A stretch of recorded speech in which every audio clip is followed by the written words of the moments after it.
In this lesson, we're going to take a look at a common yet slightly more difficult shape. A 3-space jump. Low.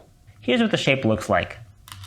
We have one stone and another one on the third line, and then white plays right between them. If one of the stones is higher, like this, we have a magical solution to this problem, remember? We can just attach from above and connect all the stones nicely. But here, the attachment is not going to work anymore. If we attach, all of the outcomes are going to be bad for black. Let me show you. White will hane on either side actually, and if you now extend to save your stone, white connects, and the black stones are separated. The lower black stone is damaged. If black cuts here, white will attack. And now, if you save the stone, white connects again, and the black stones are separated yet again. This time the upper black stone is damaged. And what if we don't save the stone and just connect here? Then white will capture. And this is a shape that you should never let your opponent have. This is the Panuki shape, the shape of capturing one stone. Some people say it's worth 30 points, some say it's worth 40 or 50, but in either case it's worth a lot.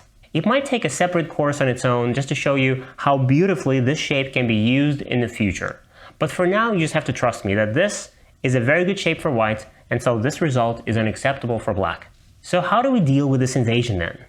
In this case, we have to be clever. We have to be sneaky and resourceful. And as an example, let me show you an old joseki. So black plays 3-4, white approaches. The diagonal move, and now white wants to make an extension, but how far? If you make it too close, it's not interesting, so white plays like this. This is our shape in question. And this extension is just long enough to make this kick uninteresting for black, because white now extends, and this is a perfect shape. But black is not going to kick. Black can invade. And the question is, how can white deal with this?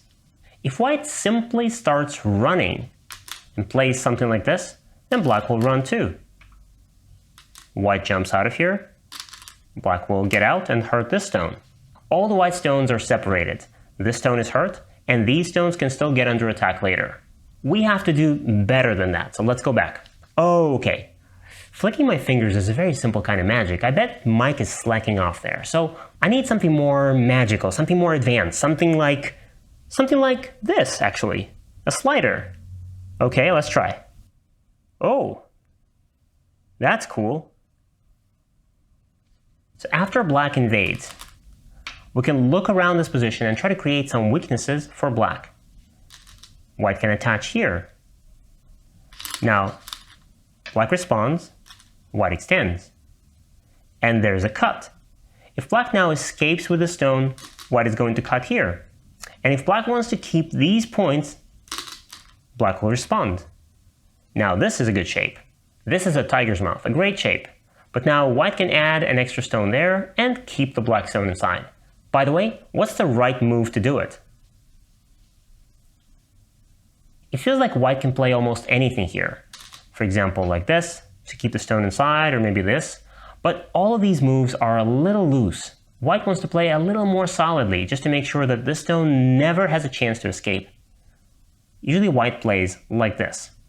And this way we've successfully handled the invasion. Actually, in many cases it's possible to avoid this scenario altogether. You don't have to extend so far to allow this invasion. For example, you can just play here. And even though this allows black to kick you and you get an extension that seems a little too close, but this is fine. White is doing fine here. But of course, sometimes this extension can be difficult to avoid. Let me show you one more example. Let's imagine that the opening goes a little something like this. 3-4, start point, black encloses the corner, and white wants to split the side. We've seen this before. And white plays in the middle. Black approaches from the corner enclosure, like this, and white needs to go this way. But where to? If we play a normal 2-space extension, black might defend the corner like this. And now it just feels like black is squeezing the white stones from both sides. White would prefer to have a little more space there to live more comfortably. For example, In this situation, this would be nice for white. White has some extra space here. But here, this feels a little too tight. So instead of a normal 2-space extension, white might choose this. And that means that once again, black has the option of invading here right now. And what is white going to do now? One interesting possibility that white has here is a simple jump, because it threatens to enclose the corner. If black starts moving the stone, white will play here. And now this corner gets completely surrounded. When black plays the star point, black is prepared that it will get invaded, but black is not really prepared that it will get surrounded like this. Of course, the star point is not going to die. Black can attach like this, for example, and maybe play something like this. White connects, and black is alive in the corner, but white becomes significantly stronger on the outside. And black probably doesn't like this, so in most cases, black simply wants to protect this corner, just like this. And now with this extra white stone already in place, white can play the move that we saw a couple of minutes ago and trap the black stone. And by the way, even though white captures that stone, it's not perfect for white, really. Because now with that black stone already inside, black will have a lot of forcing moves from the outside.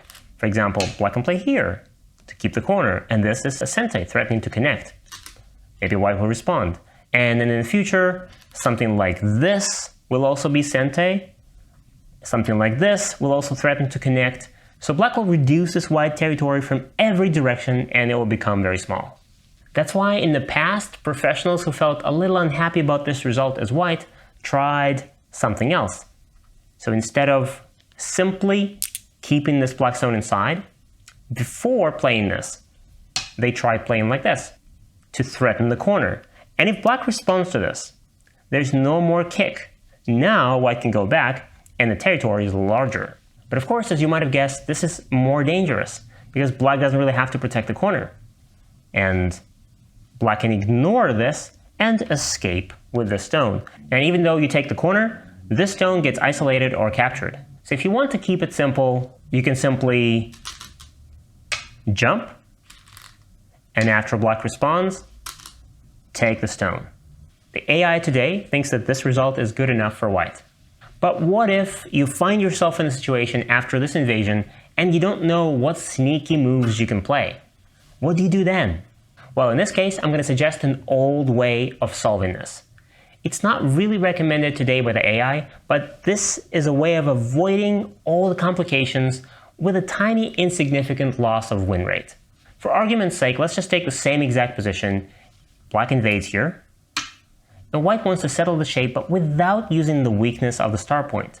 We already know that white can't attach from above. It's going to lead to a bad result, but we can attach from below, like this. And the idea behind it is very cute. We're allowing black to take this stone. This is a sacrifice.